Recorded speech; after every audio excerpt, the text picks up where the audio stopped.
Minute में 20 खबर में आपका स्वागत है। मैं हूं आपके साथ प्रियंका राय। हम अगले 20 मिनट में आपको देश दुनिया की 20 ऐसी खबरें बताने वाले हैं जो इस वक्त न केवल सुर्खियों में हैं बल्कि दिलचस्प और अहम भी हैं। तो शुरू करते हैं 20 मिनट में 20 खबरों का सिलसिला।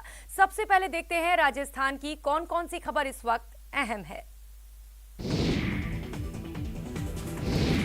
कार के परखच्चे उड़ गए, पुर्जा पुर्जा होकर वो सड़क पर बिखर गई है। हाल ये है कि पहचानना मुश्किल हो रहा है कि ये कौन सी कार है। खबर ये भी है कि इस हादसे में कार में बैठे तीनों लोगों की मौके पर ही मौत हो गई थी। सड़क पर पुर्जा पुर्जा होकर बिखरी हुई कार की ये तस्वीरें कोटपुतली से आई है। बताया जा रहा है कि 3 लोग इस कार में सवार होकर दिल्ली से जयपुर की ओर जा रहे थे। कपरपुरा के पास तेज रफ्तार की वजह से कार बेकाबू हो गई और वो दूसरी लेन में चली गई। इसी दौरान ये कार सामने से आ रहे एक टैंकर से टकरा गई।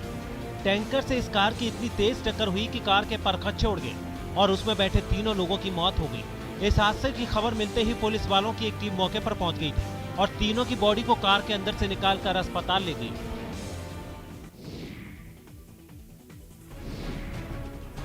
मोटरसाइकिल से निकल रही आग की लपटें थमने का नाम नहीं ले रही।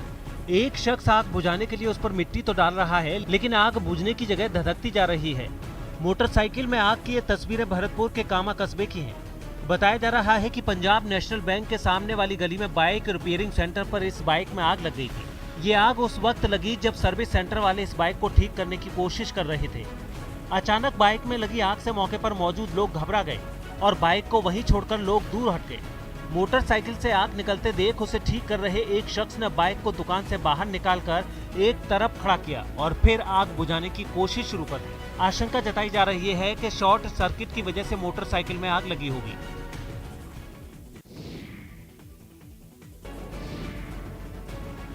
बीकानेर में पिछले 3 दिन से रुक रुक कर बारिश की वजह से पूरा शहर जलमग्न हो गया है। शहर के कई क्षेत्रों में जल जमाव की वजह से आवाजाही पर ब्रेक लग गया है। शहर के कोर्ट गेट पर ऐसा लग रहा है मानो कोई नदी बह रही हो। वहीं नगर निगम के बाहर भी घुटनों तक पानी जमा हो गया है।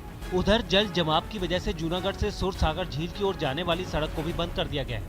बताया जा रहा है कि शहर के सभी निचले इलाके जलमग्न हो गए हैं और इसकी वजह से लोगों को भारी परेशानी का सामना करना पड़ रहा है। बीकानेर शहर में देर रात आई तेज बारिश ने शहर की व्यवस्थाओं की पोल खोल के रख दी गई है और आप देख पा रहे हैं मेरे ठीक पीछे जो ये जूनागढ़ किला है, ऐतिहासिक जूनागढ़ किला है और सुरसागर झील है, उसकी सड़क पर जो है वो पानी अभी तक जाम है और जो नगर निगम के सफाई कर्मचारी हैं वो पूरी मुस्तैदी से यहाँ डटे हुए हैं और जो पानी है उसको निकालने का प्रयास किया जा रहा है। जेसीबी भी लगाई गई है, लेकिन शहर के निचले इलाकों में अच्छी बारिश आने के कारण से पानी जो है वो भरता कई क्षेत्रों में भर गया है। डूंगरपुर पुलिस जब इस शिक्षक के कमरे पर पहुंची तो उसके होश उड़ गए।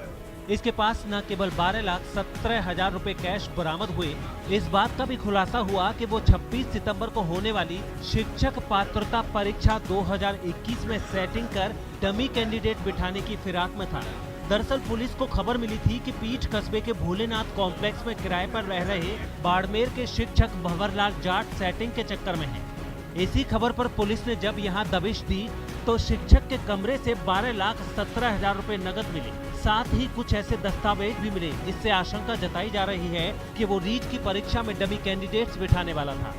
आरोपी शिक्षक 84 विधानसभा क्षेत्र की ग्राम पंचायत डूका में राजकीय उच्च प्राथमिक विद्यालय कड़वा सफलता में कार्यरत है। खास बात यह है कि इस स्कूल में भी रीट परीक्षा का सेंटर है। ये भी खबर मिली है कि आरोपी शिक्षक रीट परीक्षा में फर्जी अभ्यर्थी बैठाने के नाम पर लोगों से पैसे भी ले चुका है। पुलिस को मौके से 8 फर्जी आधार कार्ड और ब्लैंक चेक भी मिले हैं। मौके से उक्त राशि और सारे दस्तावेज जब्त किए गए हैं और मास्टर भंवरलाल को हिरासत में लेकर पूछताछ जारी है। इसे और भी खुलासे होने की संभावना है। बीच सड़क पर काले और सफेद सांडों के बीच संग्राम चरम पर है। दोनों एक दूसरे को अपनी ताकत का जोर दिखाने में लगे हैं। कभी एक दूसरे को पीछे धकेलता है तो कभी दूसरा पहले वाले को। इस दौरान काला सांड सफेद सांड पर भारी पड़ जाता है और सफेद सांड को मैदान छोड़ना पड़ता है। हालांकि उसके यूं मैदान छोड़कर भागने की वजह से पास खड़ी एक बाइक गिर जाती है और एक ठेला भी पलट जाता है। सड़क पर सांड के संग्राम की ये तस्वीर भरतपुर के कामा कस्बे की है, जहां इन दिनों आवारा पशुओं ने आतंक मचा रखा है। खास बात यह है कि यहाँ की सड़कों पर आजकल इन्हीं का राज चलता है। गुरुवार की शाम को भी कामा कस्बे के कोसी चौराहे पर दो सांड आपस में भिड़ गए। जिस समय इन दोनों सांडों के बीच दंगल शुरू हुआ, उस वक्त वहां लोगों की भारी भीड़ थी। इन सांडों को यूं लड़ता देख लोग सुरक्षित जगहों की ओर भागने लगे। कुछ लोगों ने हाथ में डंडे लेकर इन्हें भगाने की कोशिश तो शुरू की, लेकिन इनके नजदीक जाने की हिम्मत किसी ने नहीं की। दोनों सांड जब लड़ते लड़ते थक गए और काले सांड से डरकर भागने की कोशिश के दौरान सफेद सांड ने एक बाइक को कुचल दिया तो वहीं पास पड़े ठेले को भी पलट दिया। इन दोनों का दंगल खत्म होने के बाद लोगों की जान में जान आई और उन्होंने फिर से अपना काम शुरू कर दिया। संक्रमण काल के बाद स्कूलों के खुलने का सिलसिला भले ही शुरू हो गया हो, लेकिन अभी तक ऑनलाइन क्लास का दौर खत्म नहीं हो रहा है और लॉकडाउन के दौरान बच्चों में मोबाइल की जो लत लगी थी वो भी बदस्तूर जारी है। जयपुर में ऑनलाइन क्लास करने वाले पेरेंट्स का कहना है कि मजबूरी में उन्होंने अपने बच्चों के हाथों में जो मोबाइल फोन थमाया था, उससे अब उनकी परेशानी बढ़ने लगी है। दरअसल लंबे समय तक मोबाइल फोन इस्तेमाल करने के चलते कई बच्चों को इसकी लत लग गई है। आलम यह है, बच्चे मोबाइल में पढ़ाई के साथ साथ गेम्स और वीडियो देखते रहते हैं। इस वजह से ना तो वो एक्टिव रहते हैं, ना उनका ठीक से विकास हो पा रहा है। बिल्कुल परेशानी तो होती है और बच्चे को भी होती है, बेचारा सारा टाइम एक ही जगह पे बैठा रहता है। स्कूल टाइम में स्कूल जाते थे, 4 फ्रेंड से मिलते थे तो नेचर भी अच्छी रहती थी, 4 जनों से मिलते थे तो थोड़े खुश रहते थे। अब थोड़ा सा ऐसे चुपचाप बस मोबाइल पे फुल टाइम बैठा रहता है तो मुझे थोड़ा अच्छा सा नहीं लगता। बिल्कुल पहले बहुत एक्टिव था, खुश भी रहता था बहुत, अब खाली मोबाइल ही लेके बैठा रहता है फुल टाइम।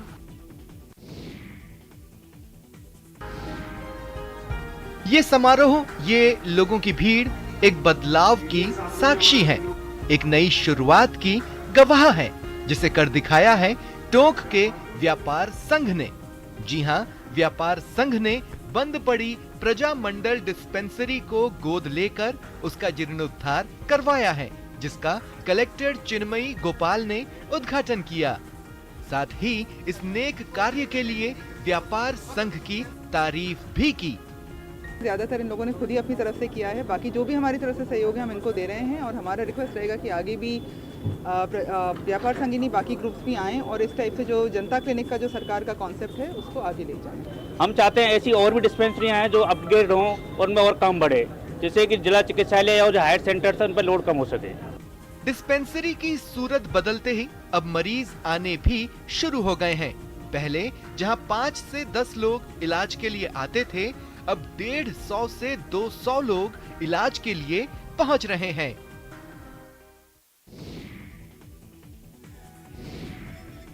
ग्रामीण क्षेत्रों में युवाओं को नशे से दूर रखने और खेलों को बढ़ावा देने के मकसद से बीकानेर के सीमावर्ती क्षेत्र खाजूवाला के 1 PWM में 3 दिवसीय शहीद भगत सिंह कबड्डी प्रतियोगिता का आयोजन किया गया। इस प्रतियोगिता के समापन समारोह में मुख्य अतिथि के तौर पर बीएसएफ की 114वीं ब्रिगेड के commandant Hemant Yadav, deputy commandant Vinod Badsara को बुलाया गया था। साथ ही यहाँ स्थानीय नेता भी आम लोगों के साथ मौजूद थे। इस कबड्डी प्रतियोगिता के आयोजनकर्ताओं का कहना है कि ग्रामीण क्षेत्रों में युवाओं को नशे की लत लग रही है, उसी लत से दूर रखने और उन्हें खेलों के प्रति आकर्षित करने के लिए इस कबड्डी प्रतियोगिता का आयोजन किया गया। 3 दिन चली इस प्रतियोगिता में 30 टीमों ने भाग लिया और सभी टीमों ने अपना अपना जोश भी दिखाया। और अब देख लेते हैं कुछ अन्य राज्यों की खबरें।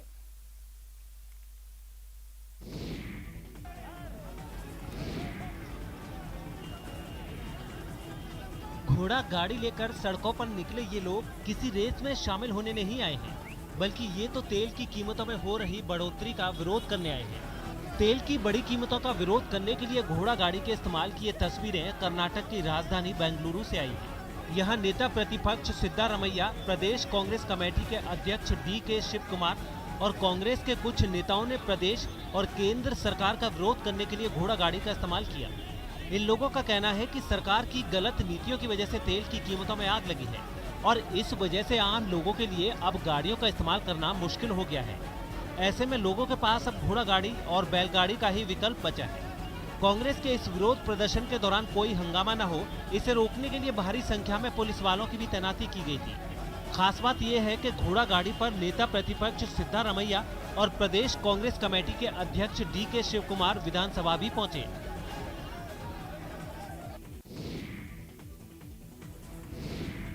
कर्नाटक की राजधानी बेंगलुरु में पटाखों के एक गोदाम में आग लगने से 3 लोगों की मौत हो गई। बताया गया है कि आग लगते ही वहां एक जोरदार धमाका हुआ और उस धमाके से आसपास का पूरा इलाका दहल उठा। जो स्कूटर और मोटरसाइकिलें सड़क के किनारे खड़ी थी, धमाके के बाद वो भी सड़क पर गिरी नजर आईं। धमाके के कुछ देर बाद कई लोग वहां पहुंचे और घायलों की मदद में जुट गए। बताया गया है कि पटाखों के इस गोदाम के अंदर भारी तादाद में पटाखे बनाने में इस्तेमाल होने वाला विस्फोटक रखा था। I believe it is illegally stored. Transit storage है. It is not a permanent storage kind of thing for the transport company. ये भी बताया गया है कि धमाके के वक्त सड़क से कुछ लोग गुजर रहे थे, जिनमें 3 लोग बुरी तरह घायल हो गए। घायलों को तुरंत इलाज के लिए अस्पताल में भर्ती करवाया गया। साथ ही पुलिस ने गोदाम के मालिक पर कड़ी कार्रवाई का भरोसा दिया है।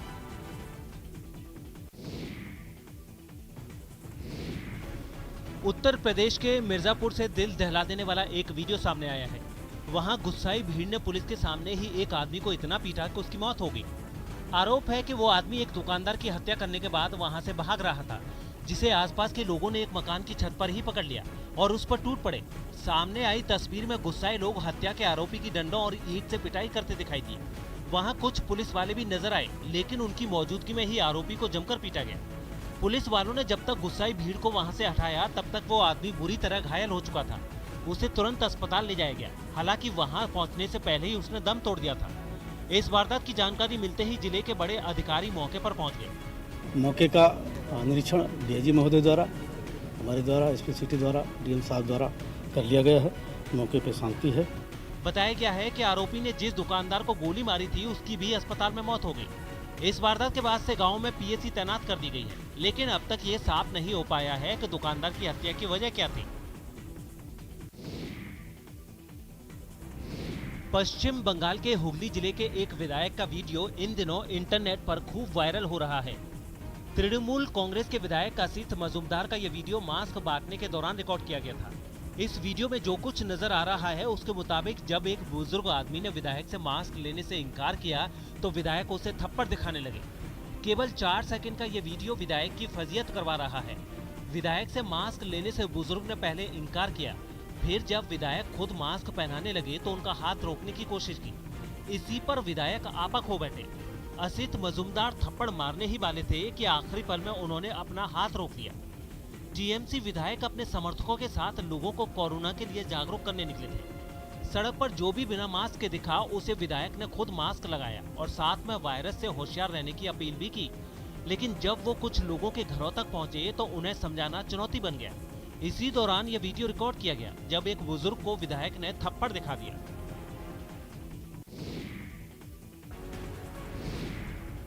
हरियाणा के मेवात से हैरान करने वाली तस्वीरें सामने आई हैं। वहां दिल्ली मुंबई एक्सप्रेस की मिट्टी ढहने से दूसरी सड़क दलदल में तब्दील हो गई। यहां दिल्ली मुंबई एक्सप्रेस वे को बनाने का काम चल रहा है और पिछले कुछ दिनों से हो रही बारिश की वजह से वहां रखी मिट्टी पानी के साथ बहकर दूसरी सड़क पर आ गई और इस वजह से वो सड़क कीचड़ से भर गई। हालात इस कदर बिगड़ गए कि उसमें फंसकर कई गाड़ियों के पहिए रुक गई। दलदल में फंसी इन गाड़ियों को निकालना आसान नहीं था, क्योंकि मिट्टी के दलदल में फंसी गाड़ियां टस से मस नहीं हो रही थी। कुछ लोगों ने नीचे उतरकर गाड़ियों को धक्का देने में अपनी पूरी जान लगा दी, फिर भी बात नहीं बनी। कुछ मोटरसाइकिल तो धक्का देने पर किसी तरह किनारे से निकल गयी, लेकिन ऑटो रिक्शा, कारें, ट्रैक्टर और ट्रक हिल भी नहीं पा रहे थे। वहीं पीछे से दूसरी गाड़ियों का आना जाना जारी रहा, जिसका नतीजा ये हुआ कि थोड़ी ही देर में वहाँ गाड़ियों की लंबी कतार लगी। बहुत देर होगी, 2-2.5 घंटे हो गए। यहाँ परेशान करती, ऑटो फंस जाता है, ट्रक फंस जाता है। बाद में पुलिस वहां पहुंची और इस समस्या को दूर करने में जुट गई। बताया गया है कि पुलिस ने उस एक्सप्रेस वे के ठेकेदार को दलदल साफ करने का निर्देश दिया, जिसके बाद मशीन की मदद से कीचड़ हटाने के साथ ही सूखी मिट्टी से दूसरा रास्ता बनाया गया और जाम में फंसी गाड़ियों को वहां से निकाला गया।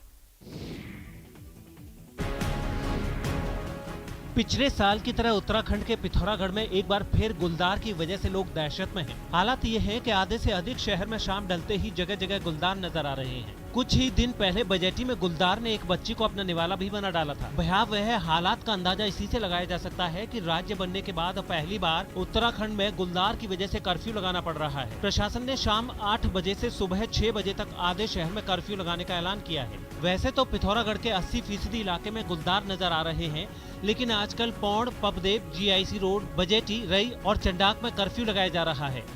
नाइट कर्फ्यू जो मेरे इंस्ट्रक्शन या डायरेक्शंस पे अभी रात को उसको किया गया है, तो शाम 8 बजे के टाइम से मॉर्निंग तक रहेगा। आपदा प्रबंधन केंद्र का जो नंबर है उस पर भी अगर कहीं लेपर्ड साइटिंग होती है तो इमीडिएटली बताया जाने के लिए निर्देशित किया गया है, गश्त बढ़ाए जाने। यहाँ से 24 किलोमीटर के दायरे में 3 दर्जन से अधिक गुलदार सक्रिय बताए जा रहे हैं। हालांकि कर्फ्यू लगाने जैसा कड़ा कदम कईयों को रास भी नहीं आ रहा है।